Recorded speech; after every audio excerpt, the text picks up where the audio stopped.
যখনই আপনি কারো কাছে কিছু পাওয়ার আশা করবেন, আপনি কষ্ট পাবেন। যখনই কারো কাছে কিছু পাওয়ার আশা করবেন, আপনি কষ্ট পাবেন। কারো কাছে এত বেশি পাওয়ার আশা করবেন না। কার কাছে পাওয়ার আশা করবেন? আল্লাহর কাছে, যে আমি এই কাজটা করছি, আল্লাহ আমাকে পুরস্কার দিবে ইনশাআল্লাহ। আমি আত্মীয়তার সম্পর্ক বজায় রাখছি কেন? আল্লাহর কাছে রিজিকে বরকতের আশায়, আল্লাহর সন্তুষ্টির জন্য। মনে রাখবেন প্রিয় ভাইয়েরা, আমল কবুল হওয়ার শর্ত মোটামুটি তিনটা। কয়টা? 1 নাম্বার, আমলগুলো হতে হবে আল্লাহর সন্তুষ্টির জন্য। 1। 2 নাম্বার, আমলটা হতে হবে রাসূলুল্লাহ সাল্লাল্লাহু আলাইহি ওয়াসাল্লামের পদ্ধতিতে, অন্য কারো পদ্ধতিতে নয়। 3 নাম্বার, আমলটা করার জন্যে আপনার রিজিকটা হতে হবে হালাল। হারাম রিজিকের আমল আল্লাহর কাছে কবুল হয় না। আল্লাহ পাক আমাদের সবাইকে হালাল রিজিকের ব্যবস্থা করে দিন এবং রিজিকটাকে প্রশস্ত করুন, আমিন। তো রিজিক লেখা হয়ে গেছে 2। 3 নাম্বার লেখা হয়ে গেছে এ ব্যক্তি কি কি কাজ করবে দুনিয়ায়, এ ব্যক্তি দুনিয়ায় কি কি কাজ করবে সব লেখা হয়ে গেছে। এখন যদি একটা চোর বলে যে আল্লাহ পাক আমার তাকদিরে লিখেছিলেন যে আমি চুরি করব, তাই আমি চুরি করেছি। এখন যদি একজন ধর্ষক বলে আল্লাহ আমার তাকদিরে লিখেছিল যে আমি ধর্ষণ করব, তাই ধর্ষণ করেছি। এখন যদি যারা এই জনগণের কিছু সম্পদ আত্মসাৎ করে খেয়ে ফেলছে, তারা যদি বলে আল্লাহ তাকদিরে লিখছিলেন জন্যই দুর্নীতি করেছি, তাহলে কথাটা কি হবে? গ্রহণযোগ্য হবে? এখন যদি দলিল দেয় তাকদিরে তো লেখা ছিল। এই আকীদাটার নাম হচ্ছে জাবারিয়া আকীদা। কি আকীদা? জাবারিয়া। এমন একজন ব্যক্তি উমর রাদিয়াল্লাহু আনহুর দরবারে এসেছিল, চোর চুরি করেছে, ধরা পড়েছে। উমর রাদিয়াল্লাহু আনহু বলেছেন হাত কেটে ফেলো। তখন সে বলছে যে আমার হাত তো কাটা যাবে না। কেন? আল্লাহ পাক তাকদিরে লিখেছেন আমি চুরি করব, তাই চুরি করেছি। তো উমর রাদিয়াল্লাহু আনহুর সামনে এই কথাটা বলেছে। আর উমর রাদিয়াল্লাহু আনহু কি বিচক্ষণ মানুষ ছিলেন না বোকাশোকা ছিলেন? বলেন, তার মতো শাসক পাওয়া যাবে? তার মতো আরো একজন শাসক আসবে ইনশাআল্লাহ পৃথিবীতে। তার নাম কি? নবী ঈসা আলাইহিস সালাম, ইনশাআল্লাহ তাআলা। এবং তার আগে আরো একজন ইমাম আসবেন। তার নাম কি? তার নাম হচ্ছে মুহাম্মদ। কি নাম? তার নাম মুহাম্মদ, তার উপাধি হচ্ছে মাহদি। কখন আসবেন? যখন পৃথিবীতে যুদ্ধ বিগ্রহ ছড়িয়ে পড়বে, ব্যাপক আকারে মালহামা চলবে, তখন আসবেন। কাদের পক্ষে আসবেন? মুসলিমদের পক্ষে। কি উদ্দেশ্যে আসবেন? সারা বিশ্বে জুলুম তুলে ফেলার জন্য। এবং আরেকটা কি উদ্দেশ্য? ওই জেরুজালেম উদ্ধার করার জন্য। কোন জেরুজালেম? যেটা এখন ইহুদিরা দখল করে আছে। চারপাশে আরবরা, মাঝখানে ও কেমন করে দখল করে আছে? আরবদেরকে হাতের মুঠোয় নিয়ে নিয়েছে। এই কারণে মুনাফিকদের উপর টিকে আছে সে, এবং তার পশ্চিমা মিত্রদের উপর টিকে আছে। ঈসা আলাইহিস সালাম কেন আসবেন? এই জায়গাটা পুনরুদ্ধার করার জন্য। ঈসা আলাইহিস সালাম কি পরাজিত হবেন না বিজয়ী হবেন? কত বছর বিশ্ব শাসন করবেন? 40 বছর। এগুলো হবে বিশ্বে, এগুলো হওয়া এখনো বাকি আছে। আরো কি হবে? মুসলিমরা কনস্ট্যান্টিনোপল আবার জয় করবে। এই কনস্ট্যান্টিনোপলের মধ্যে ফিতনা দেখা দিবে অচিরেই, মুসলিমরা ওইটা আবার দখল করবে ইনশাআল্লাহ তাআলা। আরো কি হবে? বললাম ভূমিকম্পের বছরগুলো আসবে সামনে, এবং মুতায়নুন শাদীদ, মহামারীও আসবে। আরো কি? বড় বড় 3টা ভূমিকম্প বাকি আছে এখনো। আগে বলেছি লেকচারে, একটা পৃথিবীর পূর্বে, একটা পশ্চিমে, একটা মাঝখানে। এগুলো এখনো বাকি আছে। বিশ্বে অনেক কিছু হওয়া এখনো বাকি আছে। এখন যা দেখছি এগুলোই স্বপ্ন। এগুলো চলে যাবে, সময় কি হবে? চলে যাবে। আরো নতুন সময় আসবে ইনশাআল্লাহ তাআলা। আমাদের দায়িত্ব কি? আমাদের দায়িত্ব পরিস্থিতি বুঝে দিন ধরে রাখা, আমল করা এবং মানুষকে দিনের দিকে আহ্বান করা। আমরা যদি দায়িত্ব পালন না করি তাহলে কি হবে? আল্লাহ পাক আমাদেরকে সরিয়ে দিয়ে নতুন কওম নিয়ে আসবেন। আল্লাহ পাক সূরা মুহাম্মাদে বলেছেন ওয়াইন তাতাওয়াল্লাউ, তোমরা যদি মুখ ফিরিয়ে নাও, ইয়াস্তাবদিল কওমান গায়রাকুম, আল্লাহ পাক নতুন কওমকে তোমাদের জায়গায় স্থলাভিষিক্ত করবেন। সুম্মা লা ইয়াকুনু আমসালাকুম, তারা তোমাদের মতো হবে না, মানে আমাদের মতো অপদার্থ হবে না। উম্মার বিজয়ের শর্ত কি? আল্লাহ সূরা মুহাম্মাদেই বলেছেন ইন তানসুরুল্লাহ ইয়ানসুরুকুম, তোমরা আল্লাহর দ্বীনকে সাহায্য করো, তবেই আল্লাহ তোমাদেরকে সাহায্য করবে। ওয়া ইউসাব্বিত আকদামাকুম, তোমাদের পা আল্লাহ দৃঢ় করে রাখবেন। আমরা আল্লাহকে সাহায্য না করলে আল্লাহ পাক আমাদেরকে সাহায্য করবেন না। সিম্পল। আল্লাহ পাক সূরা রা'দের মধ্যে বলছেন ইন্নাল্লাহা লা ইউগাইয়িরু মা বিকওমিন হাত্তা ইউগাইয়িরু মা বিআনফুসিহিম, আল্লাহ পাক কোনো কওমের অবস্থা ততক্ষণ পরিবর্তন করেন না যতক্ষণ না সেই কওম তার নিজের অবস্থার পরিবর্তনের চেষ্টা করে। তাহলে আমাদের পরিবর্তন কেন হচ্ছে না? কারণ আমরা নামাজ ছেড়ে দিয়েছি। 90% মুসলিমের দেশে কত পার্সেন্ট নামাজ পড়ে চিন্তা করে দেখবেন। আমরা কোরআন ছেড়ে দিয়েছি। 90% মুসলিমের দেশে কত পার্সেন্ট বিশুদ্ধ করে কোরআন তেলাওয়াত করতে পারে একটু খোঁজ নিয়ে দেখবেন। কোরআন শুমারি করে দেখেন, নামাজ শুমারি করে দেখেন, তাহলে বুঝতে পারবেন। আর যারা কোরআন পড়তে জানে তাদের মধ্যে কত পার্সেন্ট কোরআনের অর্থটা বোঝে, এটা আরো বড় বিষয়। তারপরে আবার কারা মেনে চলে, এটা আরো বড় বিষয়।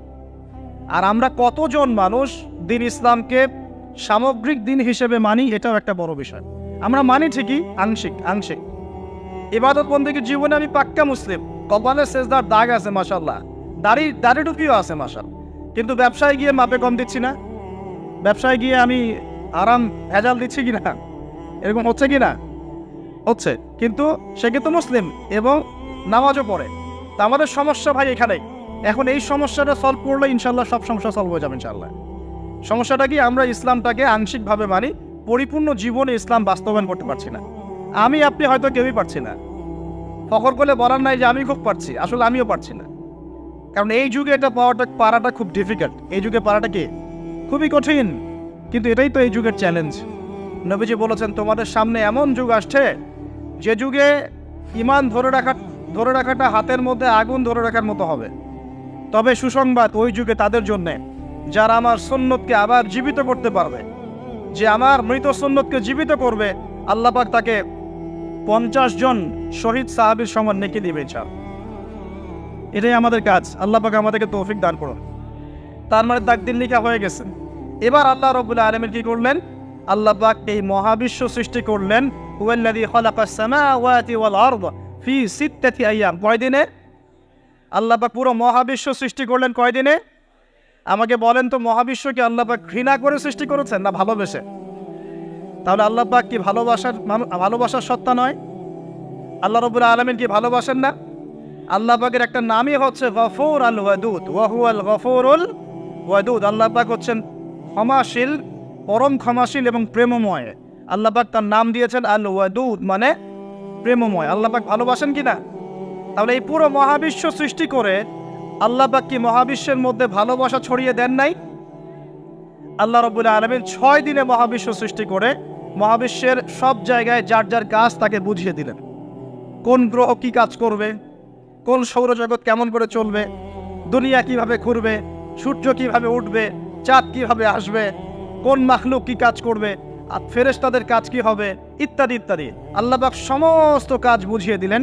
সূরা আলিফ লাম মিম সেজদা, হামিম সেজদার মধ্যে আছে, পড়ে দেখবেন। আল্লাহ পাক পুরো মহাবিশ্বের দায়িত্ব বন্টন করে দিলেন। এবার আল্লাহ রাব্বুল আলামিন কি করলেন শোনেন।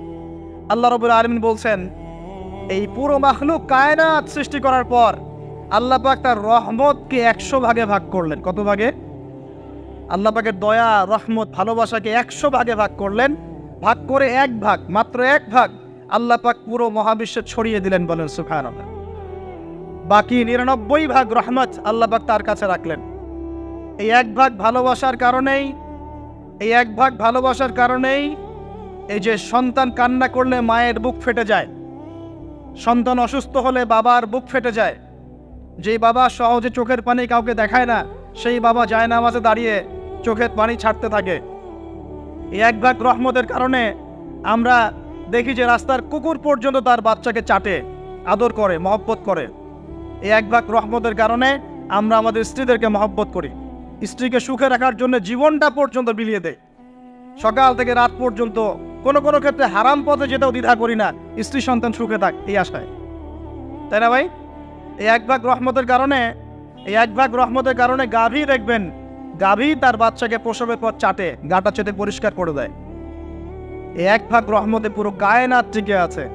আর নবী সাল্লাল্লাহু আলাইহি ওয়াসাল্লাম বলছেন, বাকি 99% রহমত আল্লাহ পাক তার কাছে রেখেছেন। এই রহমত এবং ভালোবাসা দিয়ে আল্লাহ পাক কিয়ামতের মাঠে মানুষকে মাফ করবে ইনশাআল্লাহ। তার মানে বলেন আল্লাহু আকবার। তার মানে আমরা আশা করতে পারি ইনশাআল্লাহ তাআলা আমরা আল্লাহর জান্নাত পাবো ইনশাআল্লাহ। পাবো কিনা? শুধু একটা কাজ যদি উম্মত করতে পারে জান্নাত পাবে। বলে দেব কোনটা? অনেক কাজই আছে, কিন্তু স্পেশাল একটা কাজ, একটা। আল্লাহ রাব্বুল আলামিন মেরাজের রাতে তার নবীকে উঠিয়ে নিয়ে কাছে নিয়ে আসছেন, একদম কাছে, আর যে আরশের কাছাকাছি। নবী সাল্লাল্লাহু আলাইহি ওয়াসাল্লাম বলছেন, ওই সময় তার উপর 3টা স্পেশাল ওহী করা হয়েছে। কয়টা? 3টা। একটা হচ্ছে 50 ওয়াক্ত নামাজ, কত ওয়াক্ত? এটা কমতে কমতে কমতে কত ওয়াক্ত হয়েছে? 5। 5কেও কমানোর জন্য কোন নবী বলছিলেন? মুসা আলাইহিস সালাম বলছেন 5ও পারবে না, কমায় নিয়ে আসেন। 5ও যে পারবে না, মুসা আলাইহিস সালাম কেমন করে জানলেন? তার উম্মত 2 ওয়াক্ত নামাজ ফরজ। কয় ওয়াক্ত নামাজ ফরজ ছিল? ওই 2 ওয়াক্ত তার আদায় করতে পারে নাই। এই অভিজ্ঞতা থেকে তিনি বলেছেন যে আপনার উম্মত 5 ওয়াক্ত পারবে না। সত্যি না মিথ্যা কথাটা? আসলেই কি উম্মত 5 ওয়াক্ত নামাজ পড়তে পারছে? আচ্ছা, যাই হোক, আল্লাহ পাক আমাদেরকে পড়ার তৌফিক দান করুন। দ্বিতীয় ওহী হচ্ছে সূরা বাকারার শেষের 3টা আয়াত। কয় আয়াত? সূরা বাকারার শেষের 3 আয়াত ওহী করেছেন কে?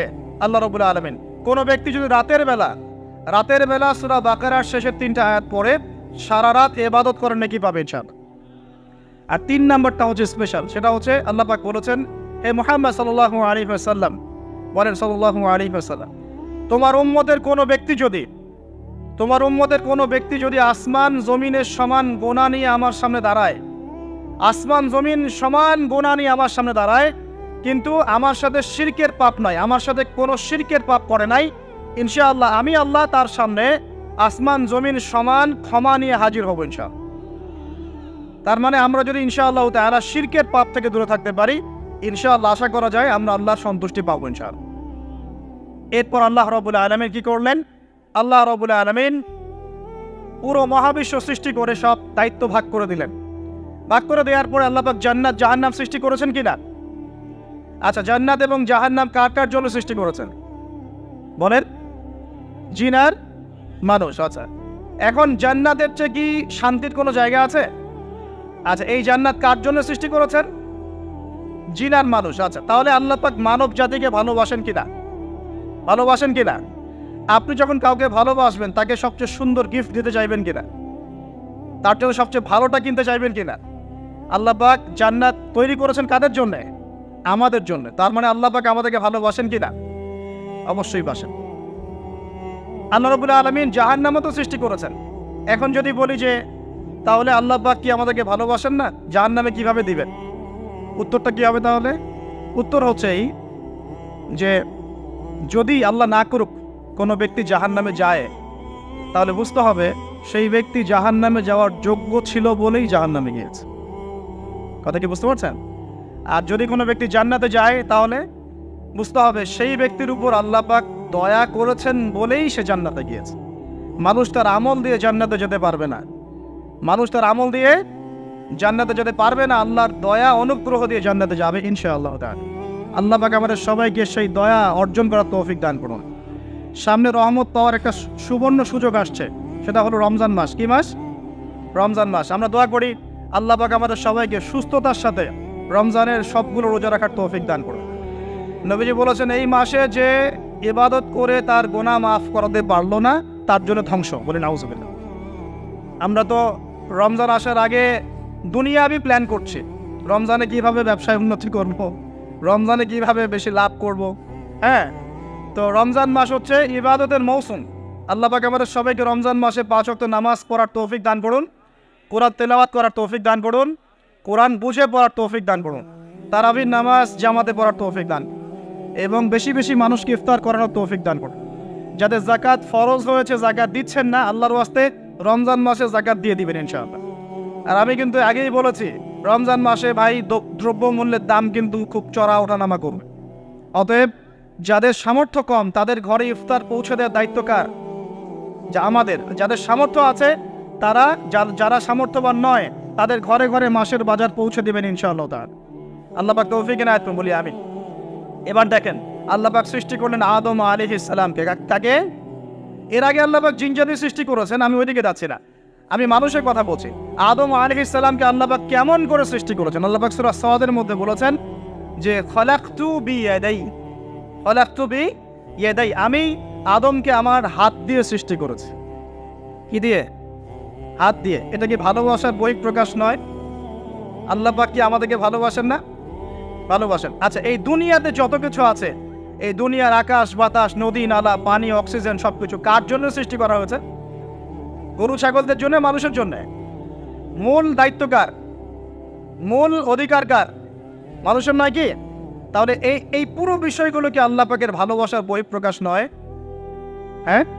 আচ্ছা, এবার আসেন, আল্লাহ পাক আদম আলাইহিস সালামকে সৃষ্টি করে সমস্ত নাম শিক্ষা দিয়েছেন। এই যে নাম শিখানো মানে জ্ঞান শিখানো, এই জ্ঞান শিখানোটা কি আল্লাহর দয়া ভালোবাসা নিদর্শন নয়? একটু ধরাই দিচ্ছি আপনাদেরকে। এবার সামনে আসেন, আল্লাহ পাক ফেরেশতাদের সামনে তাকে উপস্থাপন করলেন, করে বললেন সব ফেরেশতা তোমরা যারা আছো সেজদা করো আদমকে। এই যে আমাদের পিতাকে সম্মানিত করা হচ্ছে, এটা কি ভালোবাসার বহিঃপ্রকাশ নয়? এবার আমাদের পিতাকে সম্মানিত করা হলো, ইবলিস সেজদা করলো না, সে কিয়াস করলো, বাতিল কিয়াস যুক্তি দিল আমি তার চেয়ে শ্রেষ্ঠ ইত্যাদি। আল্লাহ পাক ইবলিসকে অভিশপ্ত করলেন, আমাদের পিতা তাকে জান্নাতে রাখলেন।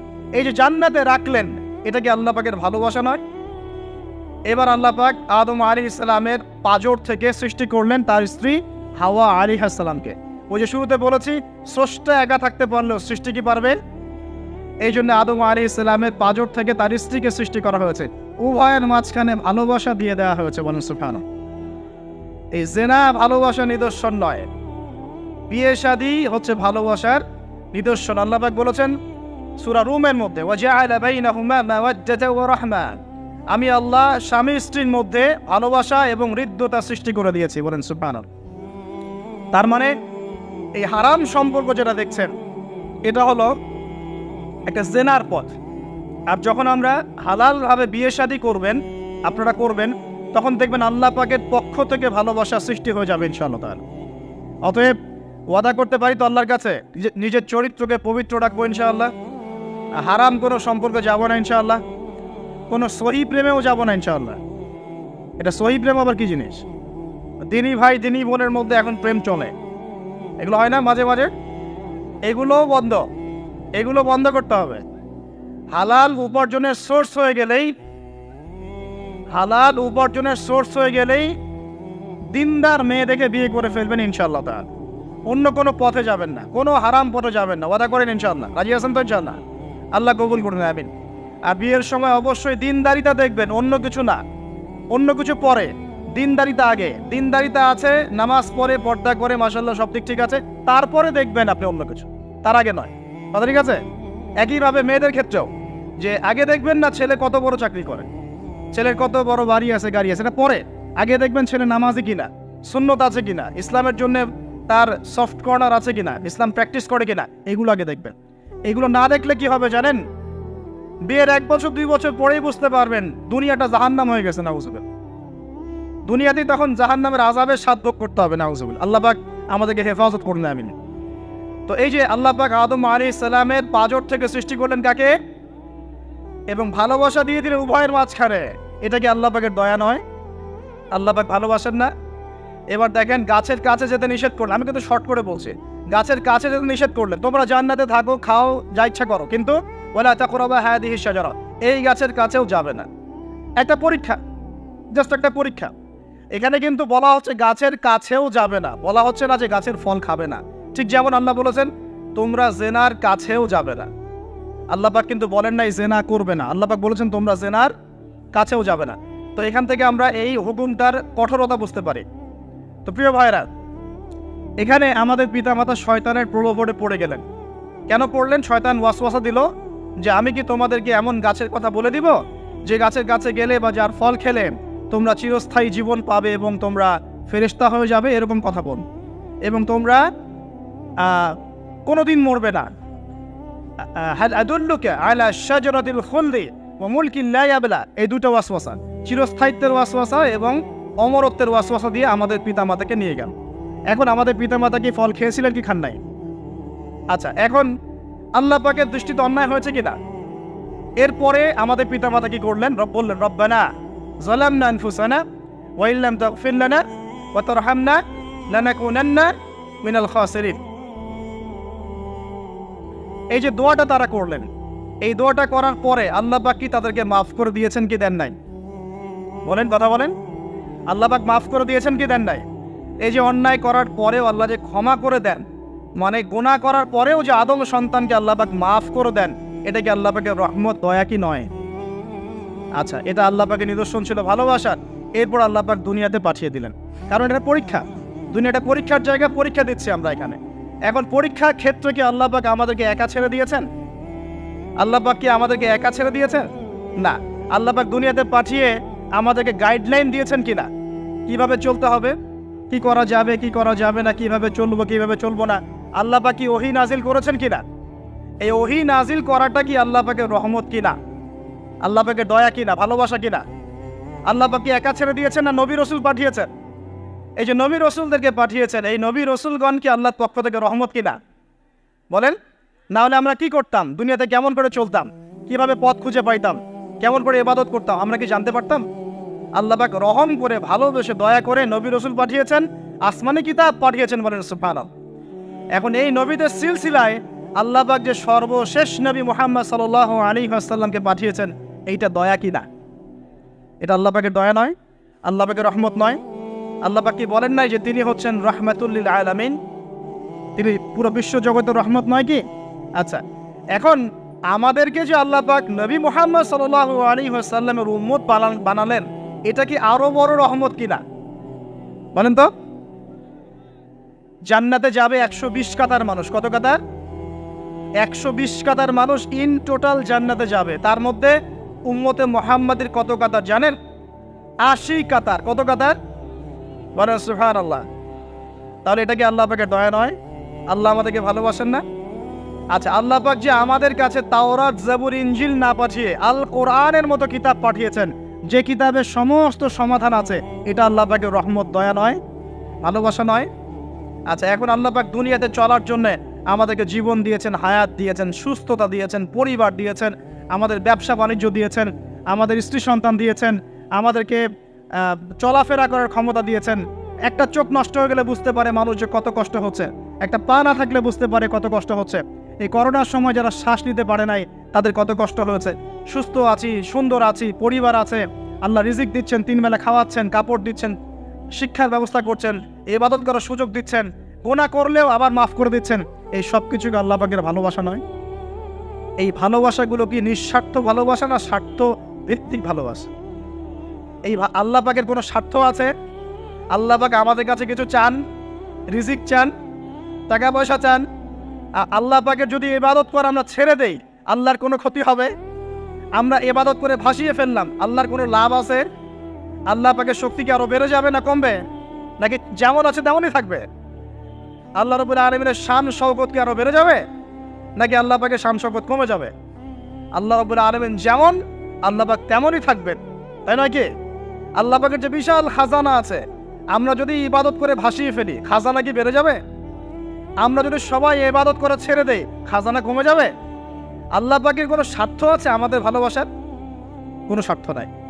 তাহলে আল্লাহ পাক এই পুরো বিশ্ব জগৎ সৃষ্টি করেছেন নিঃস্বার্থভাবে, তার স্বার্থ ছাড়া। এত অসংখ্য নেয়ামতে আমাদেরকে ভর্তি করে রেখেছেন আমাদের স্বার্থে, তার কোনো স্বার্থ নাই। কোনো স্বার্থ আছে? এই পরীক্ষায় পাশ করলে আমরা আবার জান্নাতে যাবো ইনশাআল্লাহ। ওই জান্নাতে যাওয়ার পরে কি আমাদের স্বার্থ থাকবে না আল্লাহ পাকের স্বার্থ থাকবে? সুবহানাল্লাহ। এই এতটুকু যদি বুঝতে পারি, আল্লাহ পাক একমাত্র সত্তা যিনি আমাদেরকে প্রকৃত অর্থে ভালোবাসেন। বাকি যত কিছু আছে আমাদের চারপাশে, এই ভালোবাসাগুলোর পিছনে একটা একটা স্বার্থ থাকে। কথা বুঝতে পারছেন না মনে? সন্তানকে অনেক ভালোবাসেন, বুঝলাম, পিতামাতা, কিন্তু এই সন্তান যদি আপনার মনের মতো করে না চলে, একসময় কিন্তু আপনিও সন্তানের উপর রুষ্ট হবেন না? স্ত্রীর জন্য এত কিছু করছেন, দেখবেন কোনো একদিন আপনি করতে পারলেন না, দেখবেন সেদিনই আপনাকে একদম ধুয়ে রেখে দিল একেবারে। এমন হয় কি না? তা আমাদের ভালোবাসাগুলোর পিছনে কোনো কোনো স্বার্থ থাকে কি না? আর এই যে জেনা চলছে, এই জেনার মধ্যে মূল স্বার্থটা কি? যৌনতা। মূল স্বার্থ কি? ছেলেও চায় মেয়েকে ভোগ করতে, মেয়েও চায় ছেলেকে ভোগ করতে, এবং বলে না না এটা পবিত্র ভালোবাসা, আমরা বিয়ে করার জন্যই জেনা করেছি, নাউজুবিল্লাহ, তাই না? বলে না, আমরা তো বিয়ে করব, সমস্যা কি? তো ফ্রি মিক্সিং করলে কি সমস্যা? তাহলে বিয়ে যদি করবা, তাহলে মেলামেশা বিয়ের পরেই করো, ব্যাস, নিঃস্বার্থ প্রমাণ হবে। বিয়ে যদি করার উদ্দেশ্য থাকে, তাহলে বিয়ের আগে আর দেখা সাক্ষাৎ করো না, কথাবার্তা বলো না, একবার বিয়ে করো তারপরে করো, তখন দেখবেন না না এটাতে রাজি না। তার মানে স্বার্থ এখানে আছে। তারা নিঃস্বার্থভাবে কি আমাদেরকে ভালোবাসেন? অতএব প্রিয় ভাইয়েরা এবং বোনেরা যারা শুনছেন লেকচার, নিঃস্বার্থভাবে যে সত্তা আমাদেরকে ভালোবাসেন, সেই সত্তাকে ভালোবাসতে শিখুন। আল্লাহ পাক তৌফিক দান।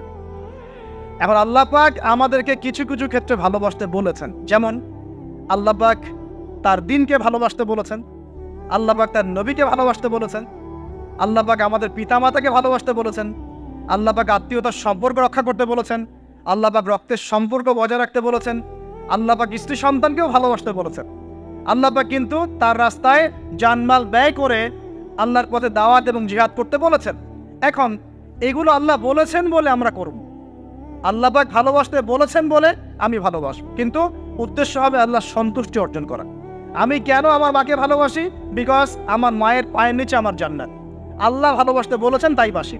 আমি কেন বাবাকে ভালোবাসি? আল্লাহ ভালোবাসতে বলেছেন তাই ভালোবাসি। আমি কেন আমার স্ত্রীকে ভালোবাসবো? কারণ আল্লাহ পাক ভালোবাসতে বলেছেন তাই বাসবো। আমি কেন আমার সন্তানকে ভালোবাসবো? আল্লাহ পাক বলেছেন নেককার সন্তান আমার জন্য ওসিলা হবে, এজন্য ভালোবাসবো। আল্লাহ পাক আমাকে বলেছেন নবীকে ভালোবাসতে, আমি নবীকে ভালোবাসবো। আল্লাহ পাক যে বিষয়গুলোকে ভালোবাসতে বলেছেন আমরা অবশ্যই ভালোবাসবো ইনশাআল্লাহ। কিন্তু আল্লাহ পাক কি আমাকে হারাম এই 14ই ফেব্রুয়ারির এই ভ্যালেন্টাইন্স ডেকে ভালোবাসতে বলেছেন? আল্লাহ পাক ইহুদি খ্রিস্টানদের সংস্কৃতিকে ভালোবাসতে বলেছেন? আল্লাহ পাক জেনা করতে বলেছেন? এই ফ্রি মিক্সিং করতে বলেছেন? আল্লাহ পাক পতিতলা রাত কাটাতে বলেছে? গার্লফ্রেন্ডকে ফুল দিতে বলেছে? আল্লাহ রাব্বুল আলামিন কি বলেছে বিয়ের আগে শারীরিক সম্পর্ক করো? আল্লাহ পাক বলেছে যে আজকে সকালে সম্পর্ক করো, কালকে ব্রেকআপ, তারপর আরেকটা মেয়ের সাথে, তারপর আরেকটা ছেলের সাথে? আল্লাহ পাক ফোনে ফোনে এসব প্রেম করতে বলেছে? আল্লাহ পাক এগুলো হারাম করেছেন, বাস আমি করব না, সিম্পল। নিজের প্রবৃত্তি অনেক কিছু চাইবে, নিজের প্রবৃত্তিকে আল্লাহর সামনে আত্মসমর্পণ করার নাম হচ্ছে ইসলাম। মন যাচাই তা করা যাবে না। কেন? কারণ আমি কারাগারের জীবনে বসে আছি। কারাগারের মধ্যে মন যাচাই তাই করা যাবে না। এই কাজগুলো কখন করব? আমি বিয়ে শাদী করার পরে করব। বিয়ে শাদী করবেন, আপনি স্ত্রীকে নিয়ে ঘোরেন, স্ত্রীকে নিয়ে আল্লাহর সৃষ্টি দেখেন, স্ত্রীকে নিয়ে আপনি বাইকে ঘোরেন, রিক্সায় ঘোরেন, চটপটি খান, ফুচকা খান, আইসক্রিম খান, কোনো সমস্যা নাই। এবার তো যুবকরা বলবো যে ভাই বিয়ে শাদী তো দেয় না, কি করব? আমি পরামর্শ দিচ্ছি বড় ভাই হিসেবে, প্রথমে হালাল রিজিকের সোর্স করতে হবে। রিজিকের সোর্স না করে বিয়ে করা যাবে না, আত্মসম্মান থাকবে না। তাহলে পুরুষ মানুষের আত্মসম্মান কখন চলে যায়? যখন হাত পাততে হয় তখন। যখন আপনি রিজিকের সোর্স তৈরি করেছেন, আপনি স্বাবলম্বী, আপনি মাশাআল্লাহ মাসে 10, 20, 30 হাজার টাকা আর্ন করেন বা 1 লাখ 2 লাখ টাকা আর্ন করেন, আলহামদুলিল্লাহ, কারো কাছে হাত পাততে হয় না, সবাই দেখবেন আপনাকে সম্মান দিবে। যখন আপনার অন্যের কাছে হাত পাততে হবে তখন দেখবেন স্ত্রীও সম্মান করছে না। তো এই জন্য ডিগনিটি আগে, ডিগনিটি ফার্স্ট। আপনার ডিগনিটি অর্জন করতে হলে একটা হালাল উপার্জনের সোর্স লাগবে, এক। তারপরে পিতামাতাকে বোঝানোর চেষ্টা করবেন। যদি কাউকে পছন্দ করেও থাকেন, না দেখেই বা শুনে যে হ্যাঁ ওখানে একজন দিনদার মেয়ে ইত্যাদি, তাহলে পারিবারিকভাবে বিয়ের প্রস্তাব পাঠাবেন, নিজে পণ্ডিতি করতে যাবেন না, পারিবারিকভাবে পাঠাবেন। যদি রাজি হয় আলহামদুলিল্লাহ, রাজি না হলে কি নিজে নিয়ে পালায় যাবেন? এই কাজ করতে যায় না। ইস্তেখারা করবেন। কি করবেন? ইস্তেখারা 2 রাকাত নফল নামাজ পড়ে আল্লাহর কাছে দোয়া করবেন। হিসনুল মুসলিম বইটা কিনবেন, ওখানে দেখবেন ইস্তেখারার দোয়া আছে। ইস্তেখারা মানে হচ্ছে আল্লাহর সাথে পরামর্শ করা। আল্লাহ, আমি এই কাজটা করতে যাচ্ছি, যদি কাজটা আমার জন্য ভালো হয়, আমার দুনিয়া আখিরাতের জন্য ভালো হয়, আল্লাহ কাজটাকে তুমি সহজ করে দাও, আল্লাহ কাজটার মধ্যে বরকত দান করে দাও। আর যদি এই কাজটা দুনিয়া আখিরাতের জন্য খারাপ হয়, আল্লাহ তুমি কাজটাকে সরায় দাও, আমাকেও কাজটা থেকে সরায় দাও। এটা হচ্ছে ইস্তেখারা। এই দোয়া বেশি বেশি করলে ইনশাল্লাহ আল্লাহর পক্ষ থেকেই ফয়সালা হবে। আর এই জায়গায় বেশি ব্যতিব্যস্ত হবেন না। অনেক সময় কিন্তু ফ্যান্টাসিতে ভুগি আমরা, অস্থির হয়ে যাই। অস্থির হলেই ডিসিশন নিতে ভুল হবে, স্থির থাকতে হবে। নিজেকে স্থির রাখার জন্য কি করবেন?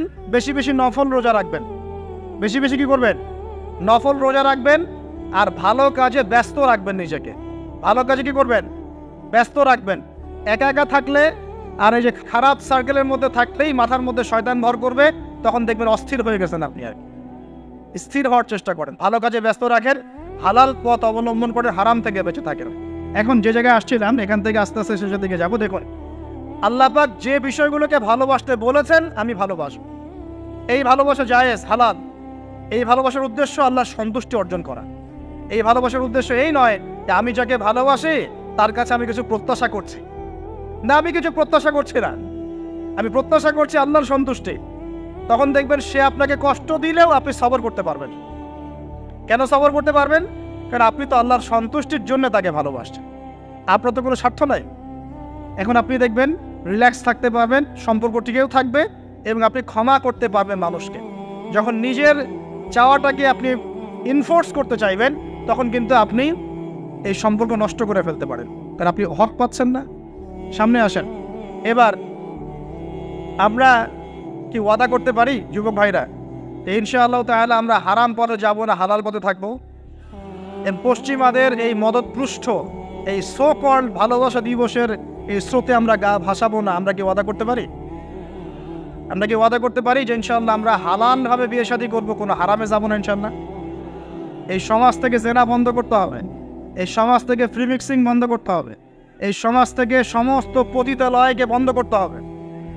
বন্ধ করে আমরা সামাজিক উদ্যোগ নিয়ে প্রয়োজনে আমাদের পলিটিক্যাল পাওয়ারকে কাজে লাগিয়ে সমস্ত পতিতালয়গুলো বন্ধ করে ওই মেয়েদের রিজিকের জন্যে আমরা বিকল্প ব্যবস্থা করবো ইনশাআল্লাহ। আমরা টাকা পয়সা একত্রিত করে তাদের জন্য কর্মসংস্থান করতে পারি না? এইগুলো কাজ করে নারীর অধিকার প্রতিষ্ঠা করা যায় না? নাকি রাস্তাঘাটে গাড়ি স্লোগান দিয়ে প্রতিষ্ঠা করা যাবে? সমস্ত যে নোংরা জায়গাগুলো আছে এগুলো বন্ধ করে ওই মেয়েরা কিন্তু কারো মা, ওরা দেখবেন কারো বোন, কারো স্ত্রী বা কারো সহধর্মিনী কিছু একটা হবেন। তারাও কিন্তু মানুষ, হয়তো অন্ধকার জগতে হারিয়ে গেছে, দালালের খপ্পরে পড়েছে বা পেটের দায়ে পড়ে কাজ করছে। যদি আমরা তাদের জন্য বিকল্প ব্যবস্থা করে দিতে পারি, আল্লাহ পাক আমাদেরকে তৌফিক দান করুন, তাদের জন্য কর্মসংস্থানের ব্যবস্থা করতে পারি, একটা মেয়েও এই হারাম পথে যাবে না ইনশাআল্লাহ। আমরা কি এভাবে নারীর অধিকার প্রতিষ্ঠা করতে পারি না? আমরা কি এতিম মেয়েদের দায়িত্ব নিয়ে করতে পারি না? আমরা কি সমাজের বিধবা মেয়েদেরকে বিয়ে করতে পারি না? তালাকপ্রাপ্ত মেয়েদের দায়িত্ব নিতে পারি না? মেয়েদের অধিকার নিয়ে অনেক কথা বলা হয়, কিন্তু এই কথাগুলো থাকে খালি বলি, বাস্তবতা নাই। বাস্তবে কয়জন ছেলে এতিম একটা মেয়েকে বিয়ে করে দেখিয়েছে? কয়জন ছেলে একটা বিধবা মেয়েকে বিয়ে করার সাহস করেছে? কয়জন ছেলে একটা তালাকপ্রাপ্ত একটা মেয়েকে বিয়ে করে দেখিয়েছে হ্যাঁ আমি তার দায়িত্ব নিলাম? এবার দেখুন, শেষ করার আগে আমি এদিকে কয়েকটা পয়েন্টস বলে শেষ করছি। এখন আমরা বুঝতে পারলাম যে আল্লাহ পাক পুরো সৃষ্টি জগৎকে ভালোবাসেন। আল্লাহ পাক আমাকে ভালোবাসেন, আপনাকে ভালোবাসেন বলেই আজকে আপনি এখানে বসে আছেন। আল্লাহ পাক আপনাকে ভালোবাসেন বলেই লক্ষ লক্ষ কোটি কোটি মানুষ এখন জেনা করছে, আজকের দিনে আপনি ওয়াজ মাহফিলে বসে আছেন। আল্লাহ পাক আপনাকে ভালোবাসেন বলেই আপনি আল্লাহকে সেজদা দেওয়ার তৌফিক পেয়েছেন। আপনি লা ইলাহা ইল্লাল্লাহ কালিমা শিখেছেন, আপনি এই যে কোরআন পড়তে শিখেছেন, কোরআন পড়ছেন, হাদিস পড়ছেন, নবীর দ্বীনের প্রতি মহব্বত আছে, আল্লাহ আপনাকে ভালোবাসেন বলেই হচ্ছে। কখন বুঝবেন আল্লাহ আপনাকে ভালোবাসছে? যখন আল্লাহ পাকের অনুমোদিত কাজগুলো আপনার ভালো লাগবে। নামাজ পড়তে ভালো লাগছে, রোজা রাখতে ভালো লাগছে, কোরআন তেলাওয়াত করতে ভালো লাগছে, আল্লাহর জিকির করতে ভালো লাগছে, আলেম ওলামার সাথে থাকতে ভালো লাগছে, ঠিক আছে? আল্লাহর হালাল কাজগুলো যখন ভালো লাগবে বেশি বেশি, বুঝবেন আল্লাহ আপনাকে নির্ঘাত মহব্বত করেন। আর যখন আল্লাহ পাকের নিষেধগুলো, হারাম, মদ আমার ভালো লাগে না, জেনা ভালো লাগে না, আমার খারাপ জিনিস দেখতে ভালো লাগে না, খারাপ শুনতে ভালো লাগে না, বুঝবেন আল্লাহ আপনাকে ভালোবাসেন। আর যখন দেখবেন খারাপের পিছনে আপনার ঝোঁক বেশি, দুর্নীতি করতে ভালো লাগে, সুদ খাইতে ভালো লাগে, ঘুষ খাইতে ভালো লাগে, কাউকে ঠকাইলে মনে আমি স্মার্ট হয়ে গেলাম, হ্যাঁ, মানুষের টাকা আত্মসাৎ করতে ভালো লাগে, নামাজ না পড়ে ঘুম দিতে ভালো লাগে, ঠিক আছে, রমজান মাসে বিড়ি টানতে ভালো লাগে, ঠিক আছে, মেয়ের সাথে যে টাঙ্কি মারতে ভালো লাগে, তখন বুঝবেন যে আল্লাহ আপনাকে এখনো ভালোবাসেন বা আপনি আল্লাহর ভালোবাসা পাওয়ার যোগ্যতা হারিয়ে ফেলেছেন। আল্লাহ পাক আমাদেরকে বোঝার তৌফিক দান। এখন আসি, আল্লাহ পাক এবং তার রাসূল আমাদেরকে এমন কি কি কাজ বলেছেন যেই কাজগুলো করলে আমরা সরাসরি আল্লাহর ভালোবাসা পাবো ইনশাআল্লাহ। জানার দরকার আছে কি নাই? আমি অল্প কয়েকটা কাজ বলে শেষ করছি। এক নাম্বার, আল্লাহ এবং তার রাসূল আমাদেরকে জানিয়েছেন আমরা যদি তাওহীদের উপর থাকতে পারি, একত্ববাদ, লা ইলাহা ইল্লাল্লাহ, আল্লাহর ভালোবাসা পাবো ইনশাআল্লাহ। যে ব্যক্তি শিরকের পাপে লিপ্ত আছে সে আল্লাহর ভালোবাসা পাবে না। এক নাম্বার। দুই, নবী সাল্লাল্লাহু আলাইহি ওয়াসাল্লামের অনুসরণ করলে আল্লাহ আমাদেরকে ভালোবাসবেন। দলিল, আল্লাহ পাক সূরা আলে ইমরানের মধ্যে বলছেন 31 নম্বর আয়াতে আল্লাহ বলছেন, কুল, হে নবী আপনি বলে দিন, ইন কুনতুম তুহিব্বুনাল্লাহ, তোমরা যদি, হে আদম সন্তান, হে উম্মতে মুহাম্মাদী, তোমরা যদি আল্লাহর ভালোবাসা পেতে চাও, ফাত্তাবিউনি, তোমরা আমাকে অনুসরণ করো। কাকে? আমাকে বলতে কাকে? রাসূলুল্লাহ সাল্লাল্লাহু আলাইহি ওয়াসাল্লামকে। তাহলে কি হবে? ইউহিব্বুকুমুল্লাহ, আল্লাহ পাকও তোমাদেরকে ভালোবাসবেন। বলি সুবহানাল্লাহ। আল্লাহ আমাকে ভালোবাসবেন ইনশাআল্লাহ। আর কি? ইয়াগফির লাকুম যুনুবাকুম, আল্লাহ পাক তোমাদের সমস্ত গুনাহ মাফ করে দিবেন। আল্লাহু গফুরুর রহিম, আল্লাহ পাক পরম করুণাময়, অসীম দয়ালু। তার মানে আল্লাহকে পাওয়ার, আল্লাহর ভালোবাসা পাওয়ার 2 নাম্বার কি মাধ্যম? নবী সাল্লাল্লাহু আলাইহি ওয়াসাল্লামের সুন্নত অনুযায়ী জীবন গড়া। ভাই শুরু করব কোত্থেকে? শুরু করবেন চেহারা থেকে। কোত্থেকে? চেহারায় দাড়ি ছেড়ে দিব ইনশাআল্লাহ, রাজি আছি তো? গোফ ছোট করে ফেলবো ইনশাআল্লাহ, রাজি আছি তো ইনশাআল্লাহ? চেহারায় সেজদার দাগ থাকবে ইনশাআল্লাহ, তার মানে নামাজি হতে হবে, ঠিক আছে? পোশাক পরিচ্ছদ হবে রাসূলুল্লাহ সাল্লাল্লাহু আলাইহি ওয়াসাল্লামের মতো ঢিলে ঢালা মুত্তাকিদের পোশাক। চুল হবে কার মতো? মেসি নেইমারের মতো নাকি রাসূলুল্লাহ সাল্লাল্লাহু আলাইহি ওয়াসাল্লামের মতো? এখনকার ছেলে পেলে মাঝখানে চুল রাখে, ডান দিক বাম দিক ছিলে ফেলে। এই সুন্নত কোথায় পেয়েছো তোমরা? এগুলো ত্যাগ করতে হবে। মনে রাখবেন, একটা সুন্নত, নবীর একটা সুন্নতকে যদি ভালোবেসে কি আমল করে, ইনশাআল্লাহ নবীর সুপারিশ পাবে। চাই কি না সুপারিশ? ভালোবেসে আমল করা, যে এটা আমার নবীর সুন্নত। আমার নবী খেতেন ডান হাত দিয়ে, আমি ডান হাত দিয়ে খাবো। আমার নবী দাড়ি রেখেছেন, আমি তাই রাখবো। আমার নবী মোচ কেটে ফেলতেন, তাই আমি কাটবো। আমার নবী ঢিলে ঢালা পোশাক পছন্দ করতেন, তাই আমি পরবো। আমার নবী রাতে ঘুমানোর সময় এই আমলগুলো করতেন, তাই আমি করব। আমার নবী এইভাবে ওযু করতেন, এইভাবে করব। আমার নবী এইভাবে ইস্তেঞ্জা করতেন, পেশাব পায়খানা করতেন, ওইভাবে করব। এই যে এখনকার ইংলিশ টয়লেট, এই ইংলিশ টয়লেটে বসে নবীর মতো ইস্তেঞ্জা করা যায় না। যাবে? ওলামায়ে কেরামকে জিজ্ঞাসা করেন, নবী সাল্লাল্লাহু আলাইহি ওয়াসাল্লাম বাম পায়ে ভর্তি ইস্তেঞ্জা করতেন। কোন পায়ে? এখন বসেন ইংলিশের উপরে, বাম পায়ে কেমনে বসবেন? সম্ভব? ওই যে আমি বলি, এটা মজা করে বলি, কষ্ট থেকেও বলি, একদম বৈশ্বিক পলিটিক্যাল সিস্টেম থেকে শুরু করে বাথরুমের টয়লেট পর্যন্ত সব কিছুই চলছে পশ্চিমা আদর্শে। এখন সব কিছু, এভরিথিং, একদম বাথরুমের কমোড পর্যন্ত। এখন তো কমোডও উঠাই দিছে, এখন সামনে একটা বালতি রেখে দেয় গামলার মতো, এখানেই পেশাব করতে হবে। দেখেন নাই মনে হয় আপনারা? দেখবেন অচিরে এগুলো আসতেছে সামনে, দাঁড়ায় দাঁড়ায় বসার কোনো সুযোগ নাই। আর সবগুলো মাপ সমান। কারো হাইট যদি 6 ফুট, কারো 5 ফুট হয়, তখন কি হবে? অ্যাডজাস্ট করতে হবে ধরে ধরে তখন, নাকি? যুবকরা বুঝতে পারছে, তখন কাউকে লম্বা হতে হবে, কাউকে খাটো হতে হবে। মাপ তো সমান, আর সবার মাপ যদি সমান না হয়, এমন কি হবে? হ্যাঁ, আল্লাহ পাক বোঝার তৌফিক দান। এগুলো শয়তানি না বলেন? শয়তানি না বলেন? বসে ইস্তেঞ্জা করতে হয় না? বসে ইস্তেঞ্জা না, পেশাবের ছিটা ফোটার কারণে কবরে আযাব হয় না? আপনারা হাদিসে জানেন না? নবীজি একটা কবরের পাশ দিয়ে যাচ্ছেন, তিনি থেমে গেলেন, থেমে গিয়ে বলছেন, এই কবর দুটোতে আযাব হচ্ছে। কি হচ্ছে? কবরের আযাব। তিনি জানলেন কেমন করে? আল্লাহ পাক তাকে জানিয়েছেন, আল্লাহ পাক তাকে খবর দিয়েছেন, এই কবর দুটো কি হচ্ছে? আযাব। নবীজি বলছেন, এই কবর দুটোতে বড় কোনো পাপের কারণে আযাব হচ্ছে না। সাহাবীরা বলছেন, তাহলে কি কারণে হচ্ছে ইয়া রাসূলুল্লাহ? তিনি বলছেন, একজন পেশাব পায়খানা করে, স্পেশালি পেশাব করে এই ছিটা ফোটা থেকে সে সতর্ক থাকতো না। পেশাব করে, ওই যে বলেন আমাদের ছেলেরা, প্যান্ট খারাপ ভাই, নামাজে যেতে পারবো না। নামাজে ডাকলে বলে, ভাই প্যান্ট নষ্ট। তোমরা ভালো করে হাদিসে শোনো, এই ব্যক্তি বড় কোনো পাপ করে নাই, সে পেশাব করার পরে পবিত্র হতো না, মানে এ ছিটা ফোটা থেকে সাবধান থাকতো না, এই কারণে কবরে আযাব দেওয়া হচ্ছে। বলেন নাউজুবিল্লাহ। অন্য হাদিসে নবীজি বলছেন, বেশিরভাগ কবরের শাস্তি পেশাবের ছিটা ফোটার কারণে হয়ে থাকে। আস্তাগফিরুল্লাহ, বলি নাউজুবিল্লাহ। এই টয়লেটগুলোর মধ্যে পেশাবের ছিটা ফোটা লাগে না? নাপাকি লাগে না? এগুলো শয়তানি না বলেন? আরেকটা হচ্ছে, আরেকটা কবর, সেই কবরে তিনি বলছেন, এই কবরে আযাব দেওয়া হচ্ছে, এই ব্যক্তি চগলখড়ি করতো। কি করতো? চগলখড়ি, মানে একজনের কথা আরেকজনকে লাগাইতো, আরেকজনের কথা আরেকজনকে লাগাইতো। এই কাজ করে না এখন সমাজের মানুষ? এই কাজ কিছু ফেসবুক আর ইউটিউবারও করো তোমরা। একজনের ভিডিও আরেকজনের পাশে লাগাই দাও, আরেকজনেরটা আরেকজনে লাগাই দাও, এই করে উম্মার মধ্যে বিভক্তি সৃষ্টি করতেছে। কিছু কিছু কারণে, এইসব কারণেও রেস্ট্রিকশন দিতে হয়েছে আমাদেরকে, কিছু মনে করবেন না। কারণ আমরা দেখেছি এর গুড সাইড যেমন আছে, ব্যাড সাইড আরও বেশি আছে। এটাকে নিয়মতান্ত্রিকভাবে ইউজ করতে না পারলে ফিতনা বাড়তে থাকে। আল্লাহ পাক আমাদেরকে বোঝার তৌফিক দান। প্রিয় ভাইয়েরা, প্রতিটা কাজ কার সুন্নত মতো করবো আমরা ইনশাআল্লাহ। এখন শুধু কি আমরা এই চেহারা, সুরত, ইস্তেঞ্জা, খাওয়া দাওয়া এগুলোই নবীর মতো করে করব, নাকি আমাদের ব্যবসা, সমাজ, পরিবার, ইবাদত সবই করব? এই জায়গায় সমস্যা। সমস্যা কি? আমরা মাশাআল্লাহ দাড়ি টুপি রাখতে রাজি আছি, কিন্তু ব্যবসায়িক জীবনে হারাম ছাড়তে রাজি নাই, অর্থনৈতিক জীবনে সুদ ছাড়তে রাজি নাই, ঘুষ দুর্নীতি ছাড়তে রাজি নাই। আল্লাহ আমাদেরকে ছাড়ার তৌফিক দান করুন। আল্লাহ পাক আমাদেরকে পরিপূর্ণভাবে নবীর সুন্নত পালন করার তৌফিক দান। 1 নাম্বার আল্লাহর ভালোবাসা পাওয়ার মাধ্যম তাওহীদ, 2 নাম্বার নবীর সুন্নত, 3 নাম্বার বেশি থেকে বেশি কোরআন তেলাওয়াত করা। কি করা? আমার সাথে বলেন, বেশি বেশি কি করা? কোরআন তেলাওয়াত করা। কেন? কারণ কোরআন হচ্ছে আল্লাহর কালাম। কোরআন কার কালাম? কোরআনের মধ্য দিয়ে আপনি আল্লাহর সাথে কথা বলতে পারবেন, বলেন সুবহানাল্লাহ। এভাবে যখন কোরআন পড়বেন বুঝে বুঝে, আপনি আল্লাহর সাথে সরাসরি কথা বলবেন ইনশাআল্লাহ। তো এই কোরআনের মধ্য দিয়ে আল্লাহর ভালোবাসা পাওয়া যাবে ইনশাআল্লাহ। সর্বশ্রেষ্ঠ নফল আমলের মধ্যে একটা হচ্ছে কি?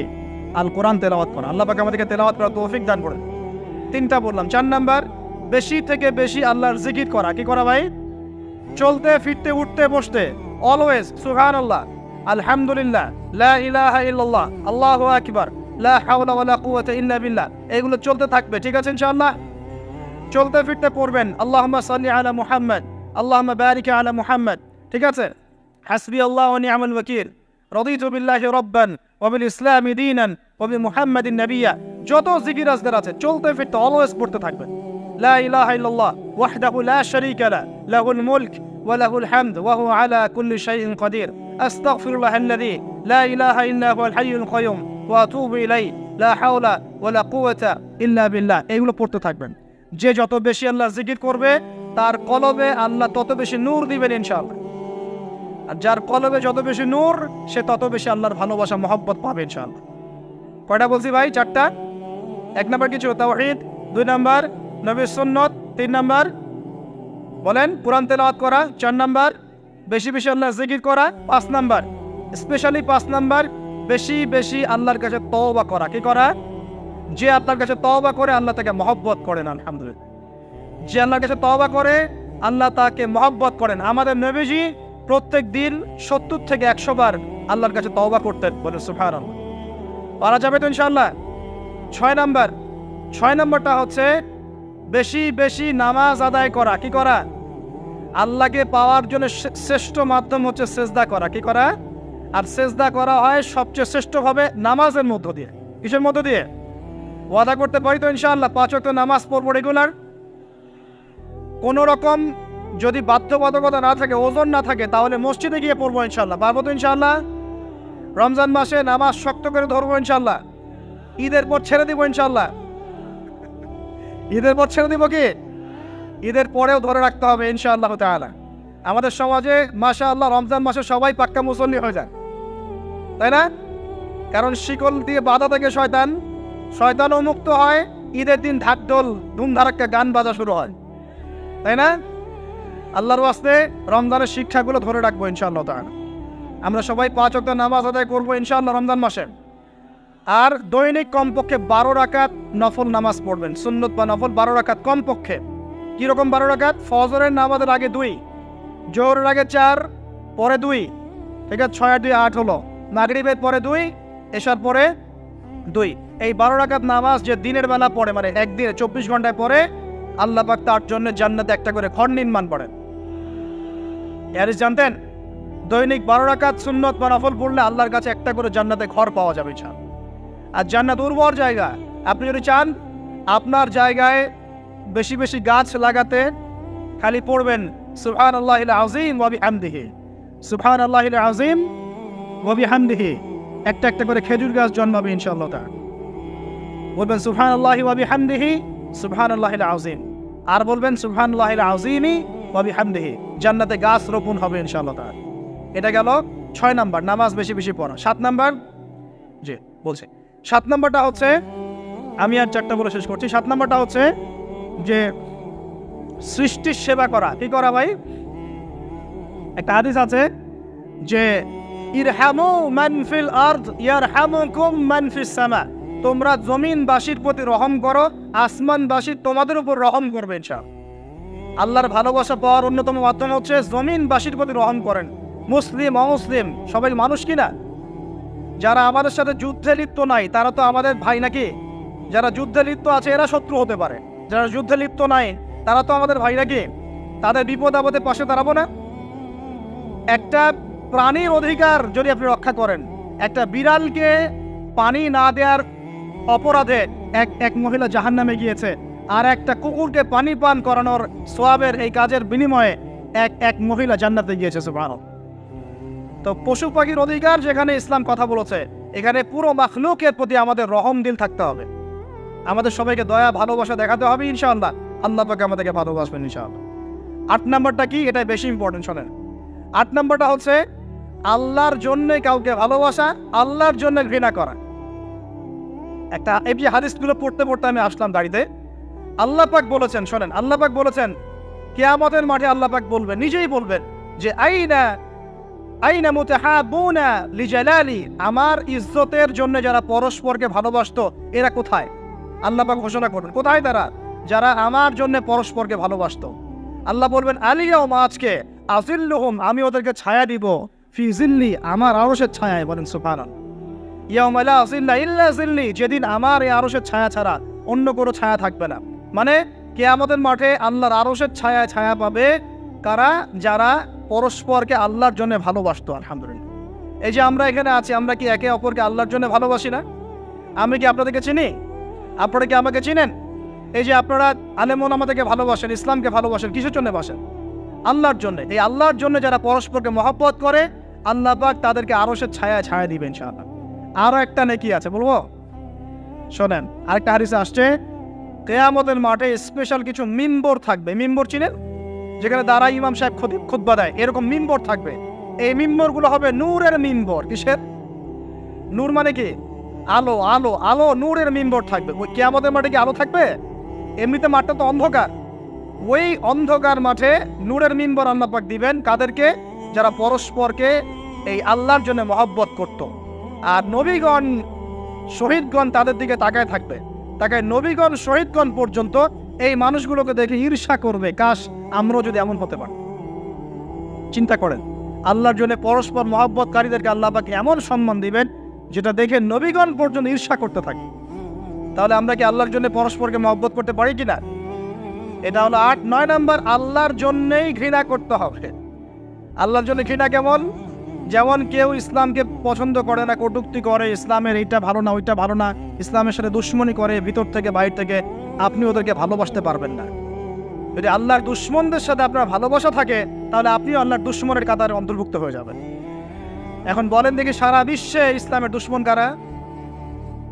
বলেন। গায়রিল মাগদুবি আলাইহিম ওয়ালাদ-দাল্লিন, মাগদুব কারা, দল্লিন কারা? এটা তো অনেকেই জানে না। সাহাবীরা বলছেন, ইয়া রাসূলুল্লাহ, এখানে যে আমরা বলছি গায়রিল মাগদুবি আলাইহিম ওয়ালাদ-দাল্লিন, আল্লাহ আমাদেরকে মাগদুবদের থেকে বাঁচাও, দল্লিনদের থেকে বাঁচাও। মাগদুব আর দল্লিন কারা ইয়া রাসূলুল্লাহ?